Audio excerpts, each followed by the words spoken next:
Assalamualaikum warahmatullahi wabarakatuh. Salam sejahtera bagi kita semua. Kemarin ada yang berkonsultasi kepada saya menanyakan bahwa apakah ketika orang tua laki-laki yang telah meninggal dunia, maka orang tua perempuan otomatis menjadi wali terhadap anak-anaknya dan dapat menjual seluruh harta warisan si pewaris yang telah meninggal, atau apakah orang tua perempuan tersebut memerlukan penetapan pengampuan dari pengadilan negeri terhadap anak-anaknya yang masih di bawah umur, dan barulah si orang tua perempuan dapat menjual seluruh harta waris dari si pewaris yang telah meninggal. Dalam kasus seperti ini, tentu jawabannya adalah tidak. Si orang tua perempuan tidak menjadi wali secara otomatis bagi anak-anaknya. Namun si orang tua perempuan tetap bertindak sebagai orang tua serta memegang kekuasaan penuh terhadap anak-anaknya. Adapun mengenai perwalian diatur di dalam pasal 50 Undang-Undang Nomor 1 Tahun 1974 tentang perkawinan, yang mengatur bahwa perwalian berlaku untuk anak yang belum berumur 18 tahun atau belum pernah melangsungkan perkawinan yang tidak berada dalam kekuasaan orang tuanya. Maka di sini quotes and quotes bahwa orang tua perempuan masih ada.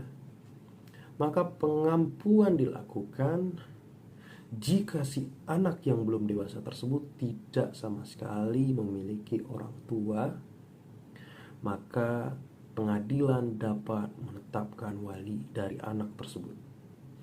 Hal ini diperkuat dengan ketentuan yang diatur di pasal 47 ayat 1 Undang-Undang Perkawinan mengenai kekuasaan orang tua, yang menetapkan bahwa anak berada di bawah kekuasaan orang tuanya selama orang tua tersebut tidak dicabut dari kekuasaannya.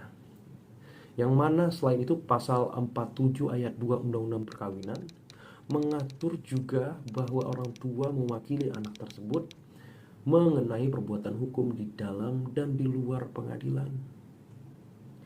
Maka di sini selama orang tua tersebut kekuasaannya tidak dicabut oleh pengadilan, maka orang tua tersebut berhak atas anaknya seutuhnya. Berbicara mengenai kekuasaan orang tua, muncul pertanyaan-pertanyaan seperti kapan kekuasaan orang tua itu dicabut, atau apakah memang kekuasaan orang tua dapat dicabut? Jawabannya adalah iya, yang mana hal ini diatur di dalam pasal 49 Undang-Undang Perkawinan, yaitu bahwa kekuasaan orang tua dapat dicabut dikarenakan dua hal. Antara lain adalah sangat melalaikan kewajibannya terhadap anaknya. Yang kedua adalah perlakuan buruk sekali. Jadi kesimpulannya di dalam pasal tersebut bahwa kematian salah satu orang tua tidak menghilangkan kekuasaan orang tua satunya terhadap anak-anaknya, yang mana orang tua tersebut tetap memegang kekuasaan penuh terhadap anak-anaknya.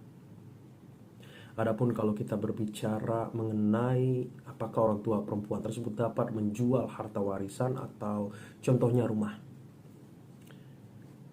tentunya hal ini dapat dilakukan orang tua perempuan. Namun orang tua tersebut wajib untuk memenuhi beberapa persyaratan dalam hal dokumen, yaitu diantaranya adalah yang pertama kutipan akta nikah, yang kedua adalah kartu keluarga, yang ketiga adalah akte kelahiran anak, yang keempat adalah fotokopi KTP seluruh pemohon, yang kelima adalah surat keterangan kematian, serta yang terakhir adalah surat keterangan ahli waris dari lurah atau kepala desa setempat. Dalam kasus ini tentunya pengampuan tidak diperlukan, dikarenakan pengampuan hanya ditujukan kepada orang-orang dewasa yang berada di dalam keadaan dungu atau sakit otak atau mata gelap ataupun boros, yang mana hal ini dapat dilihat di dalam pasal 433 Kitab Undang-Undang Hukum Perdata. Jadi Untuk dalam kasus ini, anak-anak yang masih di bawah umur tidak membutuhkan pengampuan. Adapun prosedur atau upaya lain yang dapat ditempuh oleh orang tua perempuan, terutama dalam kasus ini, adalah meminta penetapan ahli waris kepada pengadilan, yang mana selain beragama Islam, mengajukan penetapan ahli waris di pengadilan negeri, sedangkan yang beragama Islam mengajukan penetapan atau meminta penetapan di pengadilan agama, yang mana ada beberapa prosedur sebelumnya yang harus dipenuhi untuk meminta penetapan ini, yaitu diantara lain adalah kutipan akta nikah, kartu keluarga, akte kelahiran anak, fotokopi kartu tanda penduduk seluruh pemohon, surat keterangan kematian, serta surat keterangan ahli waris dari lurah atau kepala desa setempat. Maka penetapan ahli waris ini ditujukan untuk membagi harta warisan dan menutup kemungkinan jika terjadinya dispute atau gugatan-gugatan dari pihak-pihak lain mengenai hak waris tersebut. Semoga bermanfaat. Sekian dari saya, Gian Viola Eri Chandra. Terima kasih. Assalamualaikum warahmatullahi wabarakatuh.